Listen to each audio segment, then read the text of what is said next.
This is Ground Media UG.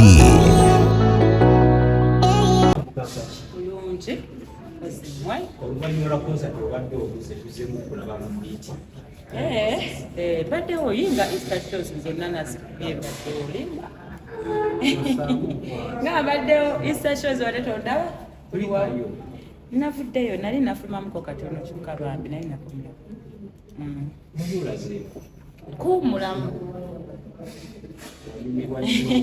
omanyi konsati bwewuuba kuva December 7 so nagamba kange nempumule mu kawiiki kamu kokka.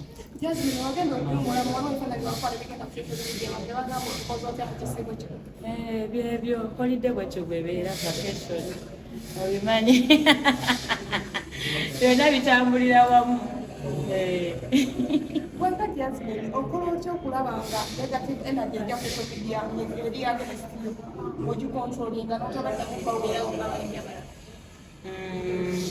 Just okisalawo nga muntu n'ogamba nze nganze nakisalawo nganze kati banne oba ogenda yomba otuukewa oyobe na buli omu oddemu buli omu oba n'okomawa just nze nganze bwekyo bwendi mu mbeera zange ate nze salaa nyo bad energy njagala nnyo okuba nga ndi musanyufu good energy positive energy yokka era oli bwayogera akalungi gwenziramu gwendaba okitegeera abamu bakufunaako okubalugala konsati yakutambulira ekyagwenda nayiriyo bulungi bambi it being my first concert nga bwe mumanyi sijja kulimba nti yampisa bubi nti abantu bambeererawo company zajja on board sponsorship omutegesi wange Mifasini bambi teyampisa bubi sijja kulimba nti nayisibwa bubi just nga bwemanyi nti concert yeetaagamu extra maanyi ago ofcourse olina ogikolerera naye nga everything else era njagala okwebaza abannayuganda mwebale kunjagala abajja ku concert abajja ku africana kama bwekye musinga okwagala mwandako omukwano concert esooka nebanga yakuba nnyo bwekyo bambi basiima simanyi nakyalo simanyi nangeri gyensobola kubasiima nemumanyanga bwe nasiima bwe nasanyuka wabula basalira mukama bagizeewo bwe batoola abantu balina okumirira ekyabayimbi okuyingira mu konsati kati basasudde mulimugabi tebaguze tebo okulola kyati abantu basasula babayingira bababulitebeza minwaire ekintu ekyo abantu bakitwala si bulungi abamu bwe nalaba tekibeera kya force si kya by force twavaayo netwogera nti abayimbi tugule okukola tutuge okugula tables twesapootinga imagine abayimbi tuli bangi senga abayimbi fenna kirero konsati ya wini najaguze omanyi stress ya tables eyo nene tolina oba ne tables eseringa out oba okoze so kati eyo stress esooka senga fenna abayimbi tweteekawo nga nkale mu bayimbi 100 bayimbi abiri bankaddeyo table of which basukula just tetulina ebiwunzireeyo kati fe kyetugezaako kunti nga abamu kuffe abakikola simbu tetegeeza nti oba toguze tebo tojja si kyetwagamba ojja nosapootinga kubeera naffe emirundi mingi otusapootinga netuguze okitegeera naye kati twakitandise nti twagala nga tugula tables abasinga bwoba osobodde ng'olina oba toyina era kibeeroke nogenda nowerekerako mubi era wenyini kukonsantiyo hadi ekonsantiyo kwafiirako omuntu ebintu sibimanyi ebyo olina kutuukirira poliisi erina bwino ne promoter wange Mr. for more information on that. Anti nkugambye tukira poliisi ne Mr. Yasini balina more information about that. I personally ng'omuyimbi I don't know that. Jazmine, ani manager wo LJ Management, nina LJ Music, nina bamanager bangi. Jasanga kabendero sanga zizi usange bangi nina aba IT nina PR. It's a whole like label. You know there's really what an approach was in a manager simanyi nange mbira mu social media nebo limukutambo atombuza abayimbi balala mukwano. I'm not ready to talk about that now.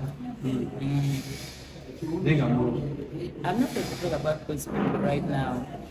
Byange bya concert yange ne wano wendi nze weekera Lydia Mbabazi tewali yambuza lwaki ndi wano.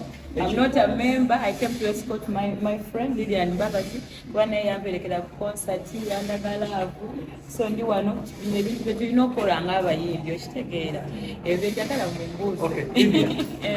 Akakiiko kano akalonda eggulu olunaku olwaleero okuli mukwano gwe bw'ozza owerekera Lydia Mbabazi olowooza kayina enkyukakyuka gye kagenda okuteekawo naddala? Yamanyi nnyo abasinga mbadde sibamanyi abamu bapya naye manyi fiina amasanyalaze muntu mukozi nnyo manyi Mr. Bebekul mumumanyi when he speaks out he has the voice so I think team nungi.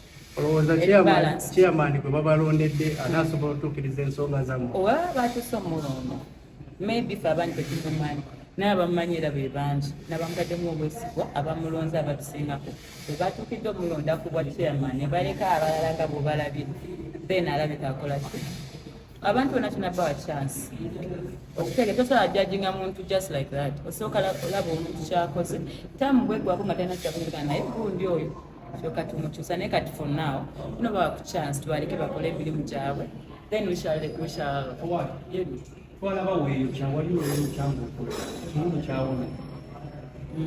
era nga bwe nakiteekayo bwe nakomaawo. I'm not willing to tell you, it's a long story. Tujja kusulawo.